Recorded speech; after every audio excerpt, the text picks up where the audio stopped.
자, 오늘은 본문 말씀을 중심으로 부활절을 맞이해서 부활, 내 인생의 이노베이션, 이런 제목으로 하나님의 말씀 증거하도록 하겠습니다. 이노베이션 어떤 말인가요? 다들 아시겠지만 혁신이라는 뜻을 가지고 있는 단어죠. 이 말은 경제학자 조세프 슌팩터가 처음 사용했던 경제 용어인데, 신제품이나 또는 새로운 서비스 또는 새로운 전략을 가지고 경영 활동 전반에 걸쳐서 영향을 끼치는 것, 이런 것들을 이노베이션 이렇게 얘기를 합니다. 좀 쉽게 말하자면 이전까지는 없었던 새로운 방법을 도입하거나 또는 어떤 새로운 전략을 가지고 경영 활동의 전반적으로, 일부분이 아니라 전반적으로 새로운 어떤 국면이나 변화를 일으키게 하는 것, 이런 것들을 이노베이션 이렇게 얘기를 합니다. 제가 이걸 어떻게 설명하고 어떻게 이해를 하면 좋을까? 저도 경제학자가 아니니.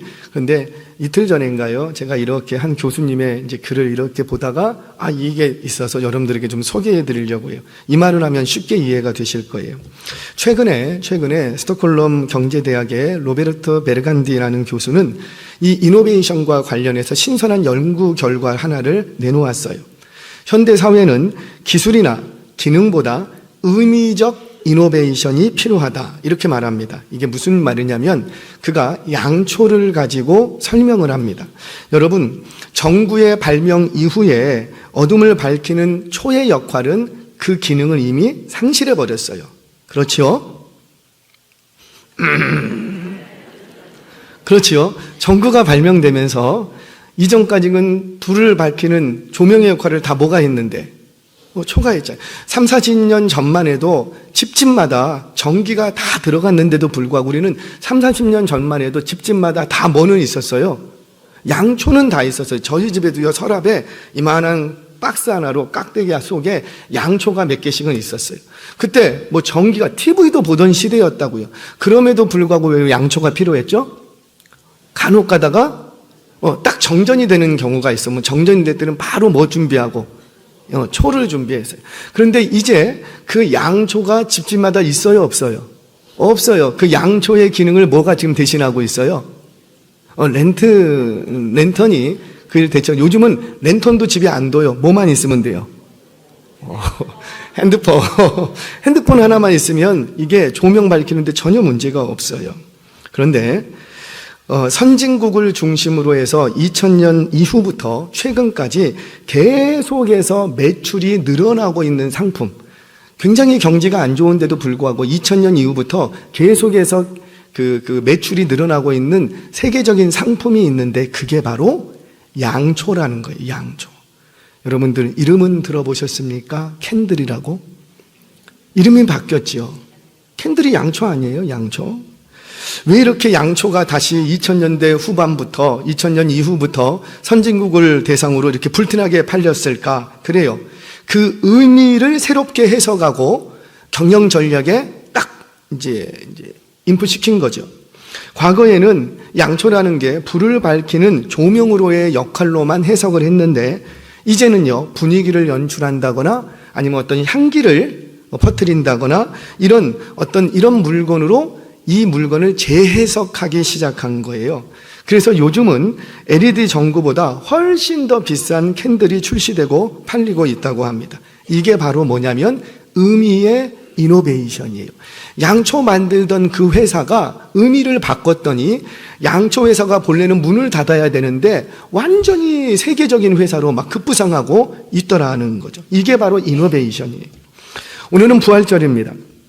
설교를 준비하면서 제목을 부활, 내 인생의 이노베이션, 이렇게 물음표를 붙이려고 했어요. 그런데 그 질문을 여러분들에게 한번 하겠습니다. 과연 부활이라는 역사적인 사건이 나의 인생의 이노베이션 되었는가? 부활이라는 사건이 역사적인 사건인데 그 역사적인 사건이 내 인생에는 이노베이션 됐는가? 기독교는 십자가와 부활의 종교라고 하는데, 과연 우리는 과거로부터 지금까지 고난주간을 지켜왔고 부활절을 지켜왔는데, 과연 과거보다 오늘 우리가 더 순결하고 우리가 더 정직하고 우리가 더 성숙하고 우리가 더 거룩해졌는가? 저는 그렇게 말하기가 좀 어려워요. 왜? 우리가 부활절을 안 지킨 게 아닌데, 부활절을 지켜오기는 했으나, 그냥 기능적으로, 그냥 그 시즌이 됐으니까, 그 날짜가 됐으니까, 그냥 하던 대로 했을 뿐이라고요. 부활절을 안 지킨 건 아닌데, 그 부활이 내 인생에 이노베이션 되지는 않았다는 거죠. 저 역시도 설교를 준비하면서 돌아봤어요. 저도 적지 않게 50년은 지켰어요. 50번. 그럼 과연 그 부활의 의미가 50번이나 지켜오면서 과연 내 인생에 어떤 변화와 변혁을 가져왔는가? 기독교는 십자가와 부활의 종교라고 하는데, 그러니까 이 말은 뭐예요? 기독교는 십자가와 부활 빼면 내 인생을 변화시킬 게 있다, 없다? 없다는 거예요. 십자가와 부활만이 나의 인생을 새롭게 해석해주고 나의 인생에 빛을 던져주는 것이다. 내 인생을 변화시키는 것이다. 내 삶을 더 나은 삶으로 만들어가는 것이다. 우리는 이렇게 믿고 이제까지 살아왔다고요. 그럼 그 십자가와 부활이 과연 내 인생에 이노베이션 되었는가? 혹시 우리는 그 십자가와 부활 말고 다른 것으로 내 인생에 변화를 기대하고 있지는 않는가라는 거죠. 오늘 말씀을 통해서 다시 한번 예수님의 부활 사건이 저와 여러분들의 인생에 이노베이션 되는 은혜가 있기를 주의 이름으로 축원합니다. 자, 그렇다면 어떻게 해야 내 인생에 이노베이션을 일으킬 수 있을까? 자, 오늘 본문 말씀으로 들어갑니다. 오늘 말씀은 잘 아시는 말씀이죠. 사울이라는 청년이 부활하신 예수님을 만나는 사건이에요. 사울이라고 불리기도 하고 제가 바울이라고도 얘기할 텐데 그 사람이에요. 할렐루야. 자, 우리 말씀 봅니다. 1절, 2절 말씀 같이 한번 읽겠습니다. 시작. 사울이 대하여 여전히 위협과 살기가 등등하여 대제사장에게 가서 다메섹 여러 회당에 가져갈 공문을 청하니 이는 만일 그 도를 따르는 사람을 만나면 남녀를 막론하고 결박하여 예루살렘으로 잡아오려 함이라. 아멘. 그러니까 무슨 말이에요? 그냥 이 도를 따르는 사람을 만나서 묻는 거예요. 너 예수 믿어? 안 믿어? 믿는다고 하면 어떻게 하고? 바로 잡아간다라는 거예요. 바로 잡아간다. 본문에 등장하는 이 사울은 그 당시에 독실한 유대교 신자였습니다. 유대교 신자일 뿐만 아니라 굉장히 장래가 총명한 랍비였어요.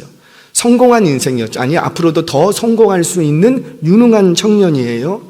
그는 자신의 인생만 유능했는가? 그렇지 않고 하나님을 향한 특별한 열심을 가지고 있는 매우 하나님께 대하여 열정적인 청년이었어요. 그 열정을 가지고 그가 예수 믿는 자들을 잡아 죽이는 일에 앞장을 섭니다. 왜 그 좋은 열정을 가지고 왜 그런 일을 앞장을 섰을까? 자, 이런 거예요. 이 유대교의 핵심 신앙 사상은 유일하신 하나님을 믿는 신앙입니다. 그러니까 하나님은 몇 분? 한 분. 여러분들 반드시 기억하세요. 이슬람에서 말하는 하나님과 유대교에서 말하는 하나님과 우리가 말하는 하나님이 비슷한데 달라. 같은 하나님이 아니에요. 같은 하나님을 보는 것 같은데. 자, 우리가 믿는 하나님은 어떤 하나님? 그렇죠. 이럴 때 나오는 얘기가 삼위일체 하나님. 아멘이세요? 누군가 여러분들에게 당신이 믿는 하나님은 어떤 하나님입니까? 묻는다면 딱 한마디로 정의하시면 돼요. 삼위일체 하나님. 아멘이세요? 성경 공부 좀 하죠. 삼위일체가 뭡니까?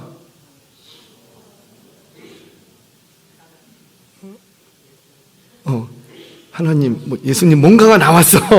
자, 삼위일체가 뭡니까? 라고 하면은 세 위격 한 본체입니다. 이렇게 말하는, 이걸 외워버리시는 게 제일 좋아요. 외우시면 누구를 만나도 자신감이 충만합니다. 외우지 않고 있기 때문에 우리가 난감해하지, 외워놓고 나면은 자신감이 쭉 어떤 인간을 만나도 무서울 게 없어요. 자, 삼위일체가 뭐냐 기억하세요. 따라서요. 삼위일체란 세 위격 한 본체. 그렇죠. 삼위일체가 뭡니까? 라고 물으면 뭐라고 대답한다고요? 할렐루야. 그럼 우리 찬양대에게 묻겠습니다. 세 위격 한 본체가 뭡니까? 뭐라고 막 나오고 그래. 외워버리세요. 삼위일체. 그러니까 세 위격 한 본체가 뭡니까? 라고 물으면 그걸 뭐라고 한다고요? 삼위일체라고 합니다. 아우, 고상하잖아요. 그럼 삼위일체가 뭡니까? 라고 물으면 뭐라고 한다고요? 세 위격 한 본체입니다. 세 위격 한 본체가 뭡니까? 묻는다면 뭐라고요? 삼위일체입니다. 이렇게만 하시면 되는 거예요. 여기다가 뭔가를 내가 아는 체를 하고 뭔가를 덧붙이려고 하다 보면 이게 이단의 말꼬리에 딱 걸려나봐요.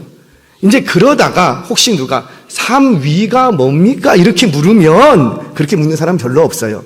물으면 1위 하나님, 2위 예수님, 3위 성령님 뭐 이렇게 얘기를 하는 거예요. 위격으로 존재하십니다. 뭐 이렇게 얘기하고, 일체가 뭡니까? 이 세 위격이 한 본체입니다. 뭐 이렇게 얘기를 하는 거예요. 그러니까 우리가 믿는 하나님은 어떤 하나님이다? 삼위일체 하나님. 이것만 딱 기억하시면 돼요. 그런데 유대인이 믿는 하나님은 삼위일체 하나님이 아니라 유일하신 하나님이에요. 유일신 사상이에요. 그래서 하나님은 한 분밖에 안 계시고, 우리와 똑같죠. 삼위일체 하나님은 성부, 성자, 성령. 하나님은 몇 분? 3분. 한 분. 제가 일부러 이렇게 하신 거 아시죠? 성부, 성자, 성령. 하나님은 몇 분? 한 분. 우리도 한 분이라고 말하지만 우리가 말하는 하나님 한 분은 삼위일체 하나님으로 한 분이에요. 근데 유대인에서 예르는 하나님은 그냥 유일하신 하나님 한 분인 거예요. 그런데 어느 날 예수라는 목수의 아들이 딱 나타나더니, 아니 조금 더 인정해줘서 신흥 납비, 인기 좋은 납비, 그 납비가 딱 나타나니 이 납비가 스스로 하는 말이 나는 하나님의 아들이다 라고 부르면서 하나님을 향해서 뭐라고 부르냐면 아버지 파테르라는 단어를 씁니다. 이 파테르라는 단어는 서로 다른 존재끼리는 사용할 수 없는 단어예요. 그러니까 이 같은 존재로서 본질이 같은 존재끼리만 사용할 수 있는 단어가 파테르라는 단어입니다. 제가 옆집에 계신 어르신에게 아침에 만났어요. 그래서 아이고 아버님 이라고 말하는 것과 제 친아버님을 만나서 아이고 아버님 하고 말하는 건 같아요, 달라요? 그건 다른 의미인 거예요. 그러니까 이 파테르라는 단어는 아버지라고 부르는 단어인데, 이 단어는 어디에서만 사용되는 단어냐면 남남끼리는 사용할 수 없는 단어. 그러니까 존재론적으로 본질이 같은 존재끼리만 사용할 수 있는 단어가 파테르라는 단어. 이 파테르라는 단어에서 father라는 단어가 나오게 됩니다. 그런데 이 목수의 아들 예수가 너가 어디서 출생했는지 아는 거, 네 아버지가 누군지 우리가 아는데 너가 하나님을 향하여서 뭐라고 부르고? 파테르. 존재와 본질이 같은 차원에서 얘기하니까 유대인들의 신앙관에서 볼 때는 이거는 신성모독인 거예요. 하나님은 몇 분이신데? 한 분인데 이 목수의 아들 예수가 갈릴리 출신 네가 하나님이라고 이렇게 말하니까 신성모독이다 이렇게 얘기했습니다. 독실한 유대교 청년 사울의 입장에서는 이 부분을 그냥 모른 척하고 넘어갈 수가 없었어요. 그래서 그는 대제사장에게 가서 당돌하게도 내가 예수 믿는 자들 잡아오겠다, 내가 잡아올 수 있도록, 나 활동 좀 할 수 있도록 특권을 허락해달라고 요청을 합니다. 그래서 그가 손에 받아든 하나의 공문을 손에 쥐게 돼요. 이런 거죠. 검찰이나 경찰이 어떤 피의자를 잡아오거나 어떤 이 영장, 뭡니까? 압수수색을 하고자 할 때는 반드시 법원에서 뭘 받아야 돼요? 영장. 이 영장이 없으면 움직이기가 어려운데 영장만 있으면 움직이는데 거치는 게 없어. 이 영장만 있으면 대통령도 길을 비켜야 돼. 그 정도로 권세 있는 게 영장이라는 거예요. 그와 같은 영장이 지금 바울의 손에 딱 쥐어졌습니다. 다메섹까지 거리는 225km 정도가 떨어져 있어요. 부지런히 걸어도 일주일 이상을 걸어가야 되는 거리예요. 그런데 그 걸음이 전혀 힘들지 않습니다. 왜? 자신의 손에는 뭐가 있으니까? 영장. 얼마나 자신감과 의협심이 충만했는지 봐라. 내 손에 영장이 있다. 나는 공인된 사람이다. 세상이 나를 인정해줬다. 모든 권세를 나에게 줬다. 나를 인정해줬다. 그 영장 하나를 손에 들고 있는 거예요. 이것은 나를 위한 일이 아니라 하나님을 위한 일이다. 얼마나 확신에 차고 얼마나 살기 등등했는지 몰라요. 누가 감히 사울의 길을 막겠습니까? 그의 손에는 영장이 있다니까요. 누가 막겠어요? 오직 그의 머릿속에는 내가 다메섹에 빨리 가서 거기 숨어있는 예수쟁이들을 다 잡아들여야지. 어떻게 잡아야 될까? 요번에 몇 명을 잡아서 어떻게 이제 인계를 할까? 온통 머릿속에는 그 생각밖에 없는 거예요. 그런데 그렇게 자신만만하던 사울이 일순간에 무너집니다. 어떻게? 바로 다메섹으로 가는 그 길가에서 누구를 만나버리고, 여기서 예수는 그냥 예수가 아니라고 누구를 만나고? 부활하신 예수님을 만난 거예요. 아멘이세요? 부활하신 주님을 만나자 예수 믿는 자들을 잡아 죽이던 인생이 예수 복음을 전하는 인생으로 바뀌어버리더라는 거예요. 급격한 변화였죠. 이 변화가 사울의 남은 인생, 그가 고백합니다. 내가 달려갈 길과 이제껏 달려온 길이 아니라 달려온 길은 바꿀 수가 없어. 그런데 이제 달려갈 길과 나의 남은 인생을 이 사건 한 번으로 그의 인생이 완전히 뒤집어집니다. 그의 인생만 뒤집어졌는가? 아니라고요. 전 세계의 종교계에 큰 획을 걷는 세계의 영적 지도를 바꿔버렸다고요. 뭐만 했는데 이 사울이 누구를 만나니까? 부활하신 예수님을 만나니까. 물론 우리는 사울처럼 급격한 변화가 없을 수 있어요. 뿐만 아니라 그럼에도 불구하고 많은 부분에서 우리는 완만한 변화가 있을 수 있어요. 그런데 중요한 건 뭐냐면 변화가 일어난다. 변화가. 이게 급격한 변화냐 완만한 변화냐의 차이일 뿐 부활하신 주님 만나면 반드시 뭐가 일어난다? 변화가 일어난다. 그런데 이 변화는 이노베이션. 이 변화는 한 부분에서만 변화가 일어나는 것이 아니라 내 인생의 전반에 걸쳐서 변화가 일어난다고요. 그래서 이노베이션이라는 거예요. 내 삶의 전 영역에 걸쳐서 나의 남은 인생 전체를 바꿔놓는 파격적인 변화가 바로 일어난다는 겁니다. 사랑하는 여러분, 저와 여러분에게도 이런 변혁이 일어나기를 축복합니다. 이런 변화가 일어날 때 내 개인만 변화되는 것이 아니라 내가 머물고 있는 가정이 변화될 줄로 믿습니다. 가정뿐만 아니라 여러분들이 몸담고 있는 일터가 변화될 줄로 믿습니다.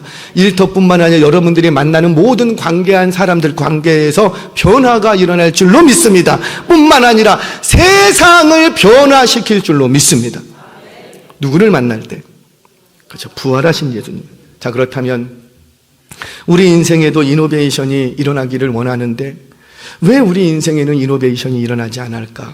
도대체 어떻게 예수님을 만나야 될까? 이 부분을 좀 이해하기 위해서 부활하신 주님이 사울을 어떻게 만나 주셨는지를 좀 살필 거예요. 자, 예수님께서 부활하신 예수님이 사울을 만나 주시는데 도마를 만나 주셨을 때처럼 그때도 부활하신 예수님이 도마를 만나 줬잖아요. 그때는 어떻게 만나 줬어요? 야, 네 손가락 가지고 와라. 그리고 내 손에 넣어봐라. 내 옆구리에 넣어봐라. 그리고 믿음 있는 자가 되라. 이렇게 만나 주셨다고요. 근데 사울을 만나 주실 때는 그런 방식으로 만나 주시지 않으셨어요. 왜 그런가? 바로 이 방식이 저와 여러분들이 만나야 될 방식이기 때문이에요. 자, 세 가지 방식으로 만나줍니다. 우리 하나하나 살펴봅니다. 먼저 3절 말씀 같이 한번 읽겠습니다. 시작.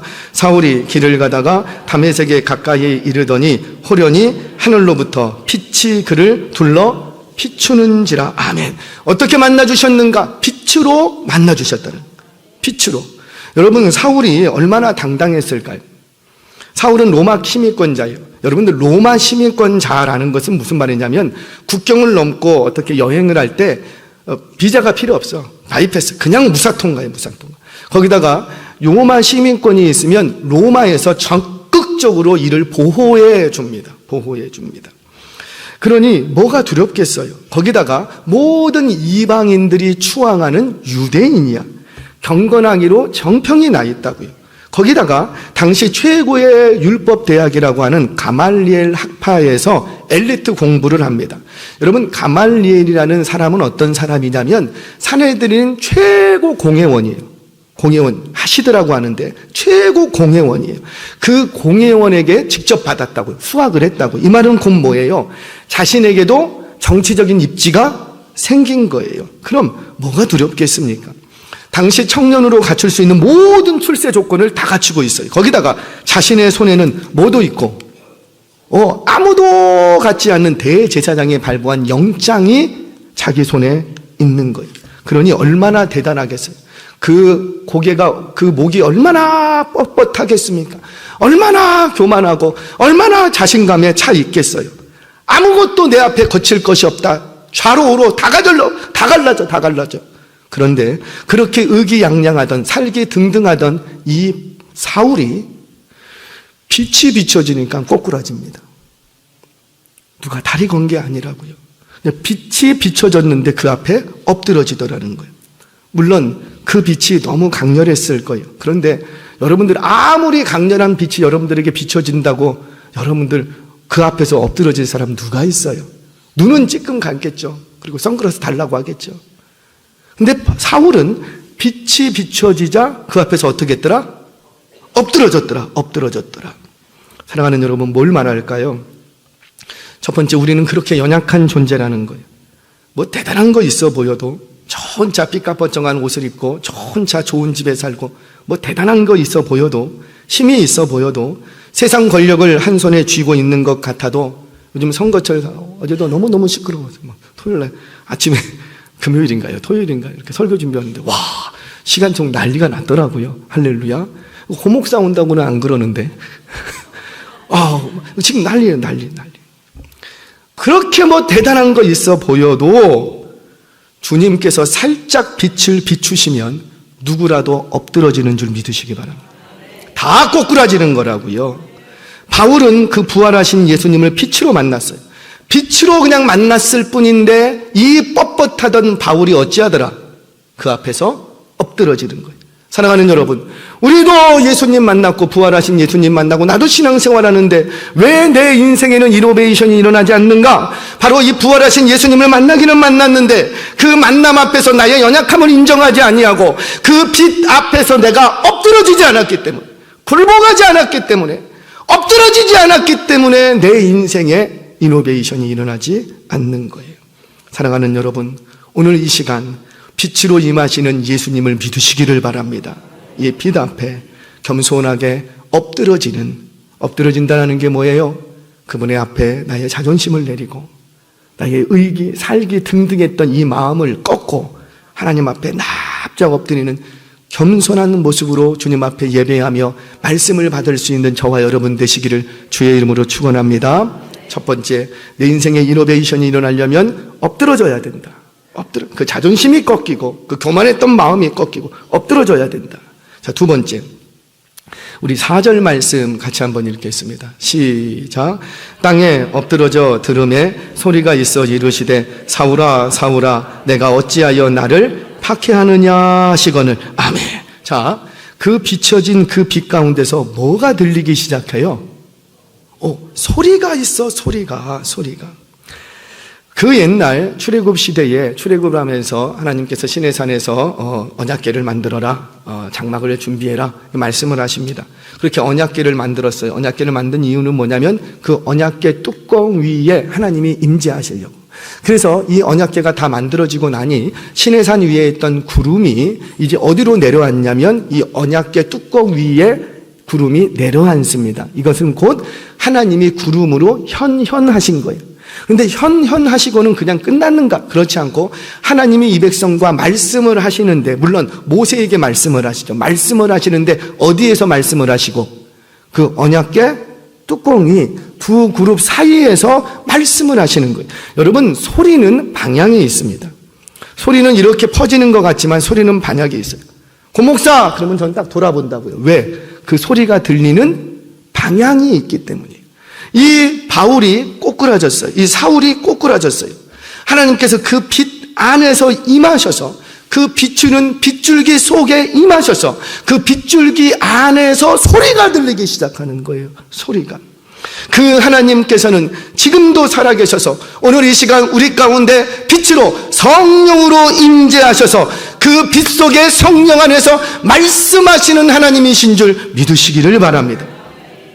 그런데 문제는 뭐냐면 내가 부활하신 예수님을 만났다고 하는데 그 소리를 들은 적이 없어. 빛이 비춰져서 엎드러졌다, 나 예배한다 그랬는데 한 번도 소리를 들은 적이 없는 거예요. 여러분, 아무리 언약궤 앞에 오래 앉아 있어도, 성령의 임재 가운데 앉아 있어도 도무지 소리가 들리지 않아. 사울아 사울아 사울아, 고목사 고목사 고목사, 아무리 말씀 앞에 앉아 있어도 소리가 들리지 않아. 소리가. 목사는 이렇게 말씀을 준비할 때 제일 힘들고 어려울 때가 있어요. 두 가지가 있습니다. 두 가지. 솔직히 말씀. 첫 번째는 말씀이 엄청 부어질 때가 있어요. 본문 하나를 한 절을 딱 봤는데 엄청 부어질 때가 있어요.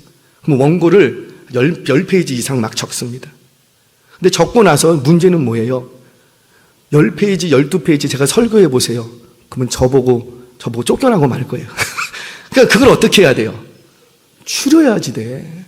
줄이려고 하는 게 줄이는 게 너무너무 고통스럽고 힘들어. 그냥 주신 그거 그대로 풀어버리면 좋겠는데 그게 안 돼. 줄여야지 돼. 잘라내고 가지치기 하고 이런 시간이 굉장히 힘들어요. 또 하나는 아무리 본문 앞에 있어도 말씀이 안 들려. 말씀이. 아니 월요일 날 안 들렸어. 기도해서. 화요일 날도 안 들려. 수요일도 안 들려. 주일은 점점 가까워오는데 말씀이 안 들려. 말씀이 안 들리면 어떨까요? 올라오기가 무서워. 힘들어. 그만큼 말씀이 안 들리면 목사는 괴롭고 힘든 거예요. 자, 사랑하는 여러분, 지금 문제가 뭐냐면 우리가 부활하신 주님을 만났다고는 하는데 왜 내 인생에 이노베이션이 안 일어나는가? 말씀이 안 들려. 말씀이 안 들려. 말씀이. 이 자리에 아무리 앉아 있어도 아무리 이 자리에 앉아 있어도 말씀이 안 들려. 말씀이. 어떤 말씀이 들려야 되는데, 사울아 사울아 네가 어찌하여 나를 핍박하느냐. 무슨 말씀이에요? 너 지금 잘못된 길로 가고 있어. 너 지금 잘못하고 있는 거야. 우리 하나님은 저한테 한 번도 너 잘하고 있다 이렇게 말씀하신 적이 없더라고. 항상 말씀을 들여다보면 이게 잘못됐고 저게 잘못됐고 이게 부족하고 저게 부족하고 이 말씀이 들려야 된다는 거예요. 사랑하는 여러분, 지금 이 시간에도 부활하신 주님은 빛으로 우리 가운데 찾아오시는 줄 믿으시기 바랍니다. 이것뿐만 아니라 여러분들의 가정과 일터에 성령으로 임재하시고 여러분들이 타고 다니는 지하철과 버스칸에도 성령으로 임재하시고 그 부활하신 주님이 여러분들이 친구와 함께 커피를 마시면서 수다 떨고 있는 그 자리에도 우리 주님은 빛으로 임하시는 거예요. 이 사실을 잊지 마시기를 바랍니다. 그런데 빛으로 임하시는 그 주님은 반드시 소리로도 임하신다는 거예요. 사울아 사울아 내가 어찌하여 핍박한, 내가 어디서부터 어떻게 잘못되었는지, 내가 가는 이 길이 얼마나 엉뚱한 길인지 말씀해 주시더라는 거예요. 이 부활하신 주님으로부터 말씀이 들려질 때 그때 이노베이션이 일어나는 거예요. 사랑하는 여러분, 저와 여러분은 오늘도 이 시간에 이 장소에서 우리가 그냥 모인 것 같지만 그냥 모인 게 아니라고요. 성령께서 우리를 하나하나 불러주셔서 이 자리로 모아주셨어요.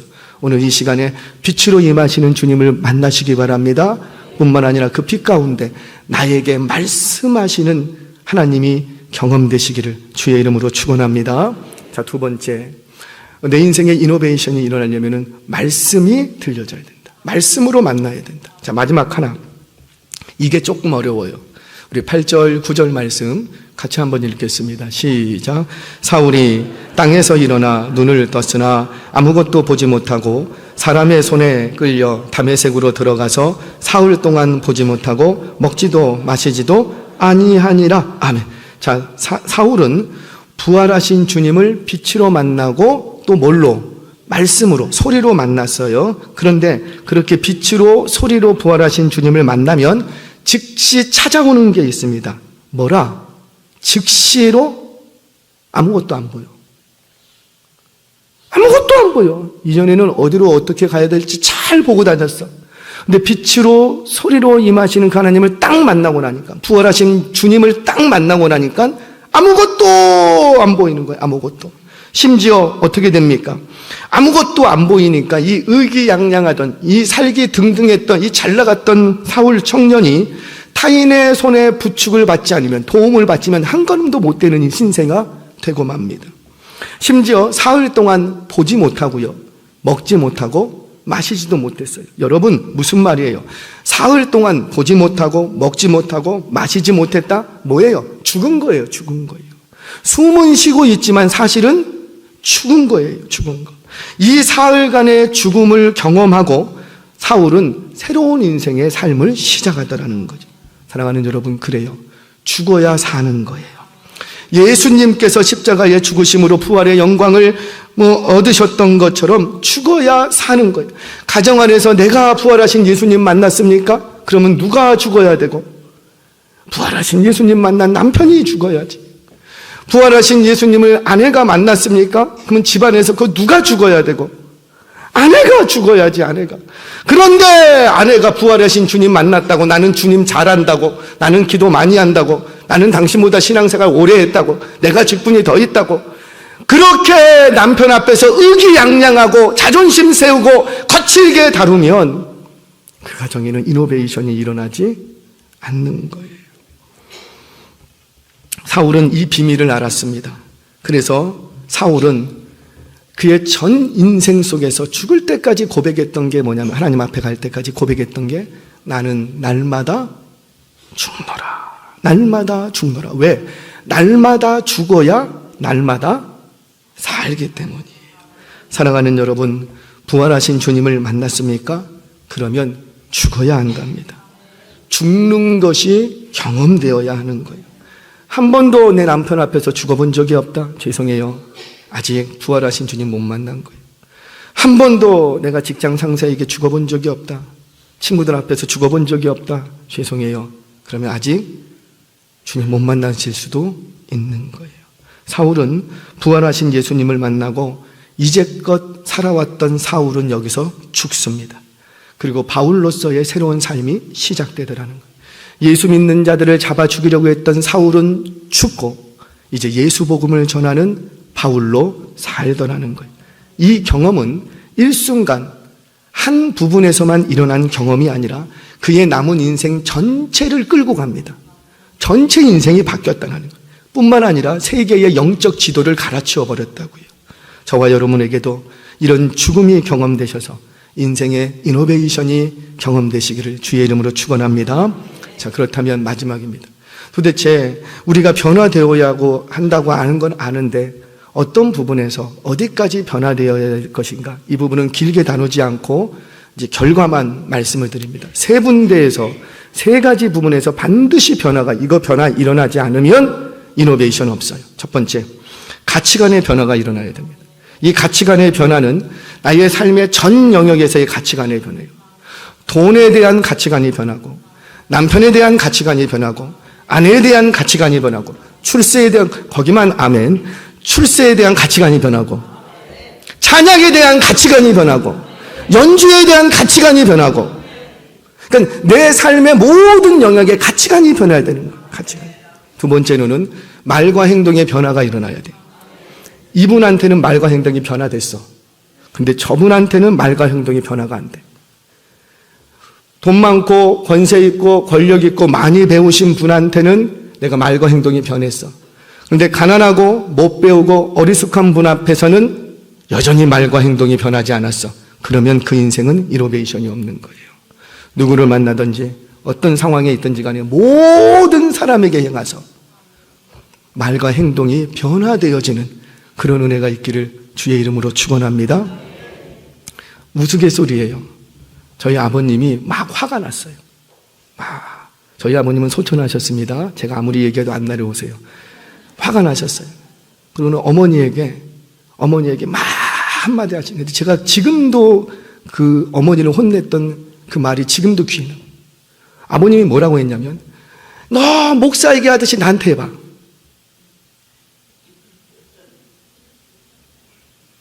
너 목사 얘기하듯이 나한테 해봐.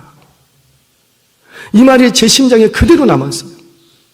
그래, 우리 어머니 교회 가면 목사님한테 목사님 그렇게 말과 행동이 공손한데 과연 우리 아버지한테는 그렇게 남편님이라고는 안 불러도 물론 상대편도 잘해야 되겠지요. 남편이 남편 노수를 잘해야 되겠지요.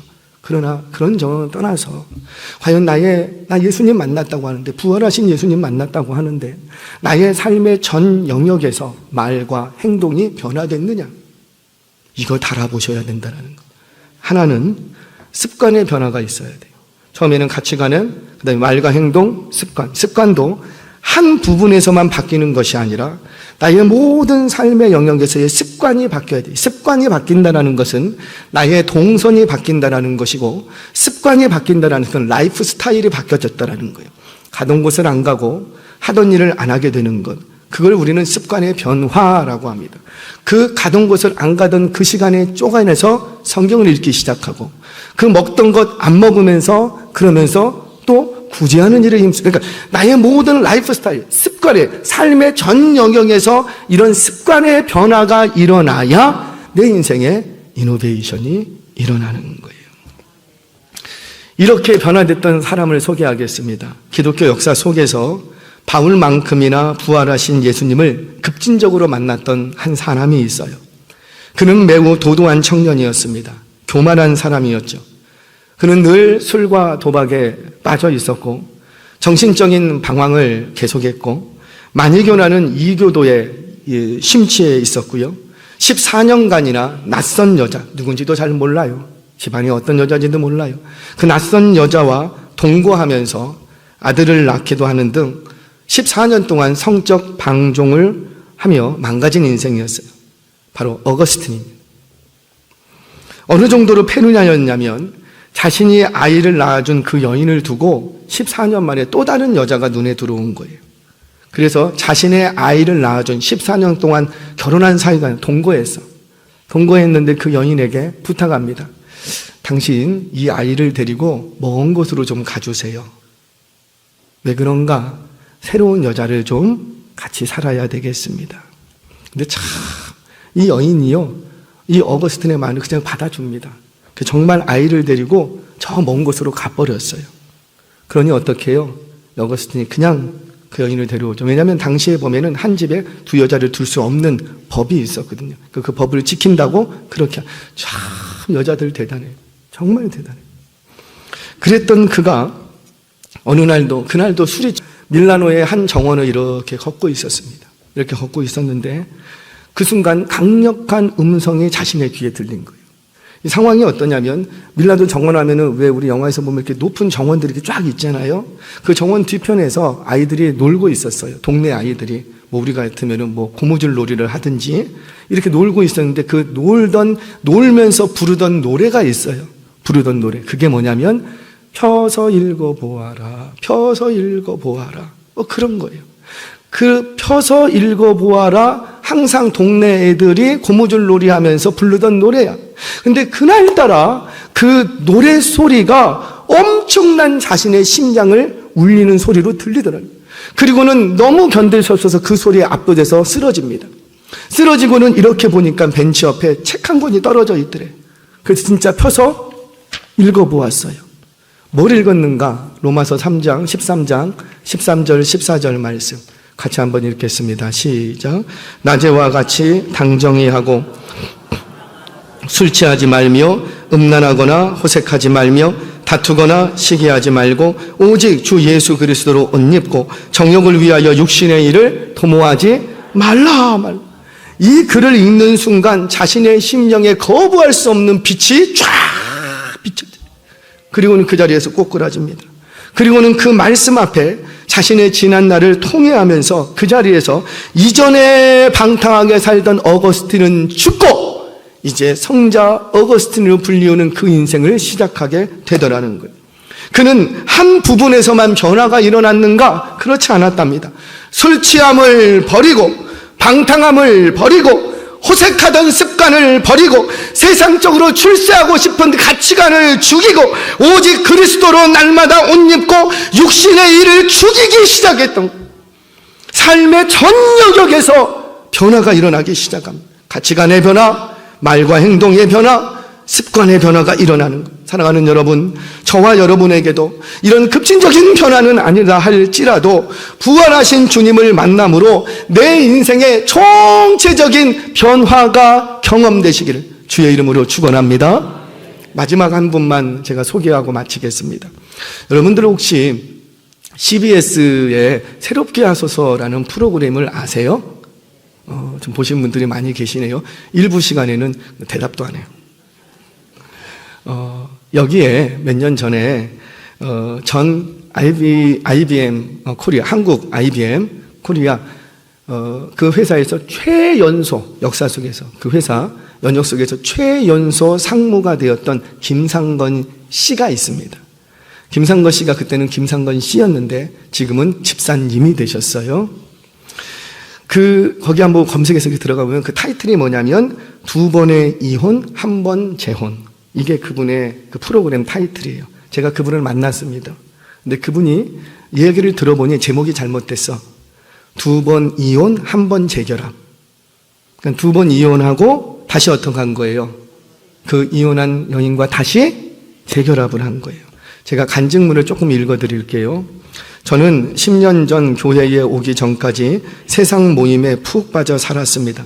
기도 모임이 아닌 양주 모임, 골프 모임으로 늘 바빴고 성공해야 한다는 말을 머릿속으로 되새김질하며 죽을 각오로 하면 안 되는 게 없다를 외쳤습니다. 그런 제게 찾아온 것은 굽이 갈라진 것과 같은 이혼이었습니다. 완벽주의가 있는 제게 가장 무서운 것은 사람들의 시선이었습니다. 이혼 딱지가 붙어 있는 것이 치부처럼 느껴져 창피했습니다. 그래서 가족과 친구와 직장 동료들에게 이혼한 사실을 숨기느라 오랜 시간 지옥을 살았습니다. 첫 번째 전처에서 아들 하나를 낳았어요. 그리고 두 번째 후처에서 아내에게서 2 자녀를 낳게 됩니다. 첫 번째 결혼에 실패하고 이제 아이를 데리고 이제 이혼을 했어요. 이혼한 후에 지인이 너 그렇게 방탕한 인생 살지 말고 교회나 가봐. 참 말을 잘해야 되는 거예요. 교회 가봐도 아니에요. 뭐 했다고요? 교회나 가봐. 교회나 가봐. 그런 거예요. 근데 그 말이 좀 들렸나 봐요. 그래서 이 김상건 씨가 그때는 김상건 씨가 교회를 갔대요. 집에 큰 교회를 찾아간 거예요. 한 10,000명 성도가 넘거든요. 큰 교회를 찾아간 거예요. 찾아갔는데 얼마나 교회에 대해서 무지한 인생이었는지 이렇게 교회 1층에 이렇게 딱 가면은 이렇게 뭡니까? 그 주보를 나눠주잖아요. 근데 자기는 안 나눠주더래. 그래서 화가 나서 거기 찌라시 좀 주세요. 원래 말하던 습관, 생각하던 가치 다 술집을 전전하다 보니까 골목골목 가면 뭐 줘요? 찌라시 줘, 찌라시. 그 찌라시 좀 놔주더라고. 그 정도로 사람이 문외한 사람이었어요. 그런데도 불구하고 교회 가서 이렇게 예배를 드렸습니다. 그런데 무슨 감동이 있었는지 그냥 시간 될 때마다 예배를 이렇게 드리러 갔대요. 그냥. 처음에는 혼자 다녔죠. 그러다가 10,000명 성도인데 한 여집사님이 눈에 싹 들어온 거예요. 참 사람이 계보는 못 준다고 싹 들어온 거예요. 누군가 봤더니 지휘하는 여집사님이셨어요. 그러니까 어렸을 때부터 신앙생활 잘하고 다소곳이 현숙한 연인으로 잘 자라왔어요. 근데 이분이 결혼할 나이를 놓쳐갖고 노처녀로 들어가는 시기였나 봐요. 그럼에도 불구하고 지휘를 하고 계셨어. 근데 그 지휘하시는 집사님께 마음이 뺏겨버린 거예요. 난 저분하고 결혼 아니라. 목숨 걸고 하면 안 되는 일이 없다. 이분의 신조가 그거예요. 그래서 어찌어찌 그분한테 매달려갖고 그분 잘 보이려고 예배 시간에 한 번도 안 빠졌대요. 그리고는 계속 누구만 째려보는 거예요. 그 여자만 계속. 그러다가 진짜 결혼을 했어요. 그래서 담임 목사님을 찾아갔습니다. 담임 목사님, 우리 결혼하게 해주세요. 그랬더니 담임 목사님이 절대 안 된다고. 당신은 재혼해야 되는데 아들까지 있고 이쪽은 초혼인데 현숙한 여인이고 안 된다. 절대 안 된다고. 그래서 목사님이 반대를 했대요. 줄에도 안 서주셨대요. 안 된다고. 그런데도 사랑에 눈이 먼 둘은 결혼을 했어요. 근데 결혼을 좀 하고 자녀 2을 낳았습니다. 그런데 아니나 다를까 이혼을 하게 돼요. 옛날 버릇이 또 나오기 시작해요. 술집을 전전하고 음란과 도박과 이런 것들이 그냥 양주 모임과 골프 모임과 이런 데로 이제 쫙 다니기 시작한. 그래서 끝내 이혼을 합니다. 그래도 감사한 게 이혼은 했지만 교회를 안 떠났어요. 그리고 그 자리에서 계속 말씀을 듣기 시작합니다. 계속 말씀을 듣다가 이제 마음에 부활하신 예수님을 진짜 만나버린 거예요. 그렇게 딱 만나고 나니까 그때부터 어때요? 상건아, 상건아, 네가 어찌하여 나를 핍박하느냐? 그 음성이 확 들린 거예요. 그리고는 그 예배 시간 10,000명 성도 있는 성도 펑펑 울면서 통회하고 회복하게 이제 회개하게 됩니다. 그리고는 어때요? 다시 이제 그 예배를 그 집사님도 계속 지휘하고 있고 이 집사님도 계속 예배드리고 있고 그러다가 말씀이 다시 들린 거예요. 아, 재결합해야 되겠다. 내가 회개하고 용서를 구해야 되겠다. 그 집사님을 찾아가서 용서를 구하고 재결합을 요청했어요. 근데 감사하게도 또 이 집사님도 그거를 받아주셨어. 받아주셨어요.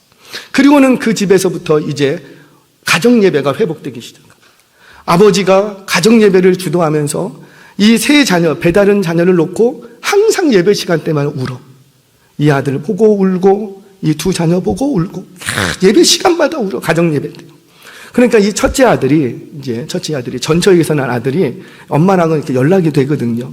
그래서 엄마한테 전화를 한 거. 엄마 예수 안 믿어요. 엄마한테 전화를 했어요. 엄마 요즘 아빠가 변했어. 아빠가 변했어. 막 맨날 이상하게 예배 시간에 울어. 아빠가 변했어. 그러니까 엄마가 하는 얘기야. 네가 아빠는 절대 안 변해. 내가 알아. 근데 변했어. 그러니까 도대체 어떻게 변했냐? 그러니까 어느 교회 다니고 있는데 그 교회에서 변했어. 그래서 이 예수 안 믿던 이 전처도 이제 한번 교회를 와본 거예요. 예배를 다 드리고 있었어요. 교회가 엄청 크니까 위아래로 다 드려요. 근데 이 김상건 집사님이 변화됐다는 소식이 담임 목사님 귀에까지 들어갔어요. 그러니까 담임 목사님이 너무 기뻐서 집사님의 변화된 내용을 간증 한번 해보시면 어떨까요? 간증을 합니다. 간증문을 써서 수요 예배 때 이렇게 올라왔어요. 자신의 과거의 일과 예수님 만나게 된 것, 그리고 지금 가정의 형편 이런 것들을 쫙 말씀을 통해서 간증을 합니다. 여기 앞에 세 자녀와 후처 집사님하고 딱 앉아있고, 얼마나 간증문을 읽으면서 그 자녀들, 가족을 앞에 두고 있으니까 얼마나 눈물이 날 거예요. 눈물을 펑펑 흘리면서 읽고 있어요. 근데 고개를 이렇게 들었는데 중간에 누가 앉아 있는 거예요? 그 전처가 딱 앉아 그 째려보고 있는 거예요. 밑에서 지금 자녀들 보면서 울고, 고개 들어갔고 전처 보면서 울고, 양쪽 다 미안하고 양쪽 다 너무 죄송스럽고 괴로운 거예요. 그렇게 예배 시간을 어찌어찌 보냈답니다. 지금도 이 집사님은 엘리베이터를 못 한대요. 그 큰 교회에서 엘리베이터를 못 한대요. 왜? 행여나 이 엘리베이터 탔다가 전처, 후처 다 같이 만나면 어떻게 될까? 전처가 무서워서, 죄 지은 게 있으니까 너무너무 무서워서 엘리베이터를 못 한대요. 지금도. 그런데 이분의 삶은 어떻게 됐어요? 변화됐어요. 확실하게 변화된 거예요. 완전히 바뀐 거예요.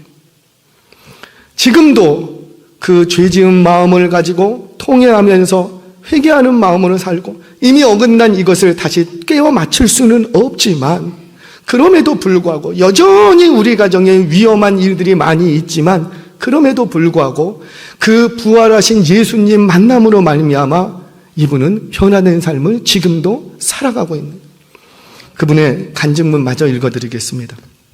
저희 가정은 주님 아니면 100% 이혼할 수밖에 없습니다. 그러나 지난 10년간 공동체에 속해서 말씀을 들으며 가정이 갈라질 뻔한 수많은 위기를 통과할 수 있었습니다. 주님은 제게 술과 담배, 돈과 음란, 권세와 욕심에 부정한 것들을 끊어내게 하셨고, 날마다 주시는 말씀을 먹고 되새김질하며 회개하는 것이 구별된 인생을 살아가는 비결이라고 하십니다. 최근 제 SNS에 있는 세 자녀의 사진을 보고 아이들이 나이차가 많이 나 보인다고 물어오는 분들이 종종 계십니다. 예전 같으면 창피해서 얼렁뚱땅 넘어가려고 했을 텐데, 이제는 제게 있는 치부를 드러내며 어떻게 하나님이 저희 가정의 보호자가 되어 주셨는지, 그리고 세상 조류에 쓸려가지 않도록 어떻게 지키시고 이끌어주고 계시는지를 전하고 있습니다. 여전히 우리 가정은 상황이 바뀌지 않았지만, 이 어긋난 상황을 다시 돌이킬 수는 없지만, 여호와의 택한 성민으로 복된 가정을 만들어 가려고 하고 있습니다. 사랑하는 여러분, 우리는 오늘도 부활절 감사 예배를 드렸습니다. 뭐가 감사하세요? 나의 죄값을 다 치러주신 게 감사하세요? 이제 내가 그 죄값 때문에 내가 더 이상 고민하지 않아도 된다. 왜? 예수님이 다 값을 치러줬으니까. 그래서 감사하십니까? 아니면 장차 우리도 여기서 죽어도 주님 부활하실 그날에 주님 부활하신 것처럼 나도 부활할 것이니 나는 그래서 감사한다. 그래요, 맞아요. 우리는 그래서 감사해야지 돼요. 그런데 정말 저는 감사한 것이 오늘을 살아낼 수 있도록 변화시켜 주신 게 너무너무 감사해요. 옛날 같은 나였으면 못 살았어요. 옛날 같은 나였으면 끝장났어요. 여러분, 목사의 가정이라고 왜 힘든 날이 없었겠습니까? 얼마든지 놓고 싶었던 적이 한두 번이 아니었어요.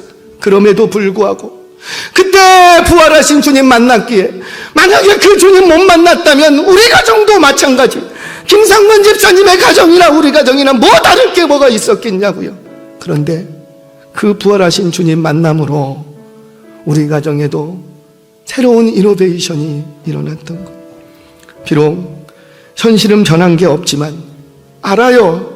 여전히 물질적인 문제는 여전히 있고, 부활하신 주님 만났지만 풀리지 않는 문제는 여전히 있고, 부활하신 주님을 내가 깊이 만났지만 이 해결되지 않는 이 질병을 내가 여전히 끌어안아야 되고, 그런데 이제 부활하신 예수님을 만나고 나니 현실을 해석하는 방법이 달라졌답니다. 현실을 살아내는 방법이 달라졌답니다. 그 방법이 뭐예요? 이제는 내가 사는 것이 아니요 오직 내 안에 그리스도께서 사시는 것이라. 그래요. 부활하신 주님을 만나면 인생의 목적이 달라지고, 인생의 방향이 달라지고, 인생을 살아내는 해석하는 방법이 달라진답니다. 오늘을 사는 방법이 달라지는 거예요. 아무것도 바뀐 게 없지만 오늘을 사는 내가 바뀌기 시작하는 거예요. 내가 새롭게 가지고 있는 이 손에 든 방법이 뭐예요? 나를 사랑하사 자기 자신을 버리신 하나님의 아들을 믿는 믿음 안에서 사는 것이라. 그래요. 그 믿음이 저와 여러분들의 방법이랍니다. 오늘도 이 부활하신 주님을 깊이 만나시기를 바랍니다. 주님을 만나고 이제부터 주님과 동행하는 인생이 되셔서, 이전에 죄된 본성, 세상을 쫓아가던 나는 죽고 이제 새 생명으로 일어나 사울처럼, 어거스틴처럼, 김상건 집사님처럼 여러분들의 인생의 이노베이션을 경험하시는 주인공들 되시길 주의 이름으로 축원합니다.